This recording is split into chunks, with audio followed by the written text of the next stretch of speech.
नमस्कार। पिछले वीडियो में हमने देखा था कि ऋग्वेद में हमारे पितरों के रहस्य के बारे में क्या क्या बताया गया है और कौन से मंत्र का क्या महत्व है। अब ऋग्वेद के बाद हम देखेंगे कि अथर्ववेद में पितरों का क्या महत्व है।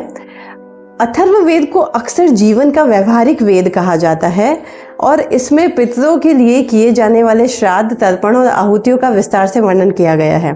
अथर्ववेद में कहा गया है कि पितृ केवल मृत पूर्वज नहीं हैं, बल्कि वे एक अदृश्य शक्ति हैं जो हमारे साथ जुड़ी रहती है। यहाँ ये भी बताया गया है कि जब हम श्राद्ध करते हैं और स्वधा उच्चारण के साथ जल और अन्न हमारे पितरों को अर्पित करते हैं तो वे प्रसन्न होकर हमें आरोग्य, आयु और धन का आशीर्वाद देते हैं। इसमें पितृलोक का भी स्पष्ट उल्लेख किया गया है, यानी एक ऐसा दिव्य लोक जहां हमारे पूर्वज निवास करते हैं। अथर्ववेद के कांड 18 के सूक्त 3 और 4 में श्राद्ध के मंत्र मिलते हैं, जिनमें ये कहा गया है जो हमसे पहले चले गए उन्हें स्वधा और आहुति द्वारा स्मरण करो तो वे हमारी रक्षा करेंगे।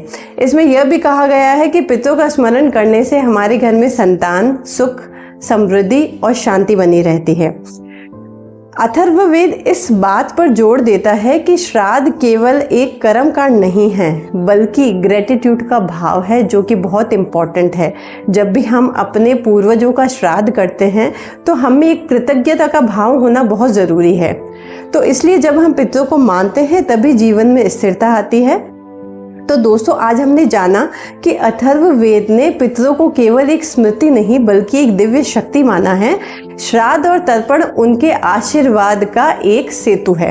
नेक्स्ट वीडियो में हम देखेंगे कि यजुर्वेद में पितरों के बारे में क्या कहा गया है और कैसे वहाँ यज्ञ और हवन के साथ उनका गहरा संबंध बताया गया है। इस श्रृंखला में आगे बढ़ते हुए हम एक एक शास्त्र से पितरों की महिमा समझेंगे और पाएंगे कि हमारे पूर्वज वास्तव में हमारी आत्मा और हमारे जीवन के अभिन्न अंग है।